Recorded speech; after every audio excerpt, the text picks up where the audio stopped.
लग्न रुखवतासाठी लागणारी स्टील भांडी, सागवानी बेड, डिझायनर कपाट, teapoy, dining table, sofa set, showcase इत्यादी फर्निचर, हॉटेल, कॉफी शॉप आणि ऑफिस फर्निचर, तसेच टीव्ही, फ्रीज, वॉशिंग मशीन, आटा चक्की इत्यादी इलेक्ट्रॉनिक्स वस्तू योग्य दरात व भरपूर व्हरायटीमध्ये मिळण्याचं एकमेव ठिकाण Lakshmi enterprises flora furniture steel व इलेक्ट्रॉनिक मॉल, 3 रस्ता, बार्शी रोड, शेगाव, दुमाला, पंढरपूर।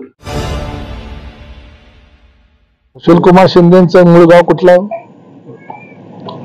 करमाळ तालुका, सोलापूर नाही आहे। शरद पवार कुठनं आले होते आपल्याकडे? आठवले साहेब कुठनं आले होते आपल्याकडे? तेव्हा कधीही विषय आले नाहीत। आपला का फरका आले का विषय? बरं, खासदार आले नाहीत, गेले नाहीत। 800 गावं, मतदारसंघ, 6 तालुके। आम्ही त्यांना सांगतो की तुम्हाला हर घर जल पाण्याची योजना कोणाच्या माध्यमातून आली? केंद्राच्या। 6000ची पेन्शन कोणाच्या माध्यमातून आली? केंद्राच्या। आरोग्य विमा कोणाच्या माध्यमातून 5 लाखापर्यंत आला? केंद्राच्या। तुमच्या मालाचे आज जवळजवळ ज्वारीचे भाव 3600 वर गेले, मक्याचे भाव 2400-2500 वर गेले, ऊसाचे भाव 3100 वर गेले। हे कुणामुळे गेले? केंद्रामुळे। ग्रामपंचायतीला 15 वित्त आयोग येतो, कुणामुळे? केंद्रामुळे। रस्ते एवढे मोठे चांगले व्हायला लागले, ते कोणामुळे? केंद्रामुळे। पूर्वीची विजेची परिस्थिती आणि आजची विजेची परिस्थिती, एवढे मोठे MSEBचे सबस्टेशन्स निघाली, कोणामुळे? केंद्रामुळे। इथं प्राथमिक आरोग्य केंद्र गेले ह्या भागात, रांजणी भागात 5.5 कोटी रुपये 1 स्ट्रोक मध्ये आले, कोणामुळे? केंद्रामुळे। रेल्वेचं 1000 कोटीची तरतूद झाली पंढरपूर लोणंद, कोणामुळे? केंद्रामुळे। मग खासदार आला आणि न आला, खासदार आपण निवडून देतो कशा करता? तर त्याने दिल्लीत जावं, कायदे करावे, लोकांच्या हिताचा विचार करावा। आज महागाई कंट्रोलमध्ये आहे, 5% आत महागाई आहे। ते कुणामुळं? केंद्रामुळं। लोकांनी प्रश्न विचारला खासदारला, तू कायदे काय केले, देशाची सुरक्षा कशी केली, महागाई किती कंट्रोल केली, कर्ज किती आम्हाला स्वस्त केलं, 3 लाखापर्यंत 0% व्याज आहे। त्याला केंद्राचा पैसा येतो व्याजाचा, त्यात काही राज्य टाकतं। 3 लाखापर्यंत कर्ज 0% व्याजानं। शेतकऱ्याकरता आम्हाला काय दिलं? आम्हाला शेतीची तू आरोग्य पत्रिका दिली, शेतीला अजून काही गोष्टी दिल्या। हे आम्ही लोकांना सांगतो, हे खासदारनी दिल्लीत बसून करायचंय, आमदारनी मुंबईत बसून करायचंय, UP सदस्यांनी सोलापुरात बसून करायचंय, ग्रामपंचायत सदस्यांनी गावात बसून करायचंय। पण दुर्दैवानं काय झालं की आमच्याकडे असं एक सोशल मीडिया तयार झालं की खासदारनंच गटर केली पाहिजे, खासदारनी मुरुम टाकला पाहिजे। अशा छोट्या छोट्या गोष्टीमध्ये आपण ती पद अडकवायला लागतो। तर माझी सगळ्यांना आम्ही तेच सांगतो की खासदारला निधी 5 कोटी येतो, 6 तालुके आहेत, एका तालुक्याला म्हटलं तर 80 लाख, एका तालुक्यात 100 गावं, 1 नगरपालिका, 40 वार्ड,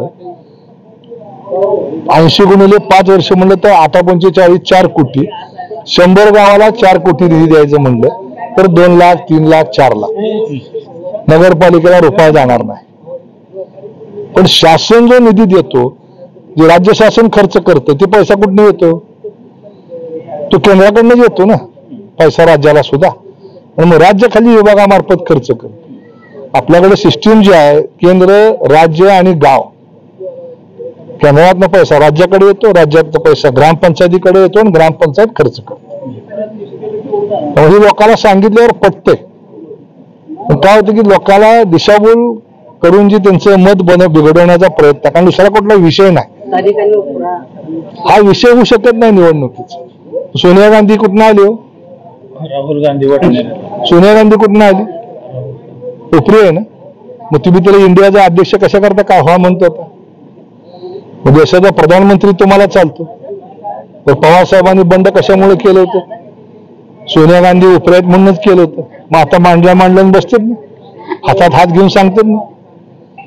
ह्यांच्याकडे 40 वर्ष सत्ता होती, ही लोकांना आम्ही सांगतोय की 40-40 वर्ष हे मुख्यमंत्री, मंत्री, आमदार, खासदार, केंद्रात मंत्री होते। तर 40 वर्षात केलेली कामं बघा, 10 वर्षात केलेली कामं बघा। आज घराघरात नळाच्या पाण्याची योजना सुरू झालेली आहे, 70 वर्षात काय होऊ शकली नाही?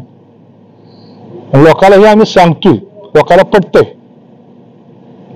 40 वर्ष झालं कट्टर राजकीय वैरी असणारे उत्तमराव जानकर आणि मोहिते पाटील एकत्र आले. आता आपण सोलापूर मतदारसंघ असल्यामुळे आपण इथली चर्चा करू त्या मतदारसंघात इथली चर्चा म्हणून एक समाज म्हणून सोलापूर कुठल्याही एक लक्षात घ्या, कुठल्याही समाजात हा कुठल्याही माणसाच्या माग नाही असं कोणी समजू नये की मी म्हणजे समाज. हुशार झाले, नवीन पिढी आली आहे, विचार करते आहे, ठीक आहे, ऐकून घेतात. त्यातले 10%, 20% थोडे काय असतात ते टोकाला जाऊन बोलतात. असा कुठलाही समाज असा नाही की बाबा एक कुणी सांगितले आणि हा समाज बदलला. सांगा बरं, तुम्ही तर तुमच्या समाजाच्या पोटाला ऐकताल का? तुमच्या अंतर्मनाला जे पटेल तेच तुम्ही करणार.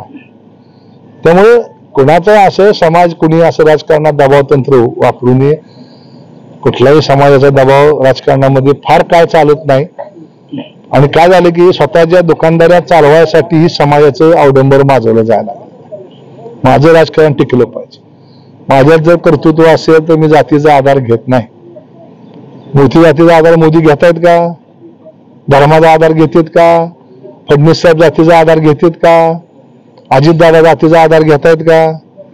त्याच्यात कर्तृत्व आहे, जे कामच करतो त्याला जात लागत नाही. त्याच्यापेक्षा काही नाही आहे तो मग कुठे जातीच्या धर्माच्या अशा कोबड्या घेऊन पुढे जातो. तर मला असं वाटतं की ही राजकारण आहे, राजकारण विचारावर चाललं पाहिजे, देश विचारावर पुढे गेला पाहिजे. 47 साली 20 वर्षानंतर 100व्या वर्षात माझा देश कुठं असेल, आज जे जन्मलेला मुलगा असेल 20 वर्षानंतर तरुण होईल, त्याला मी काय न्याय देऊ शकेल?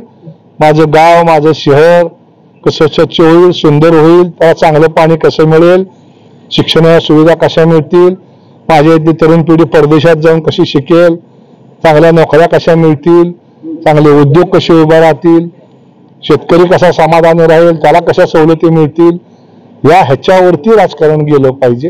आणि समाज जातीभेदात जाण्यापेक्षा एक संघ समाज म्हणून, देश म्हणून पुढे गेलं पाहिजे. त्याची ही निवडणूक आहे असं मला वाटतं.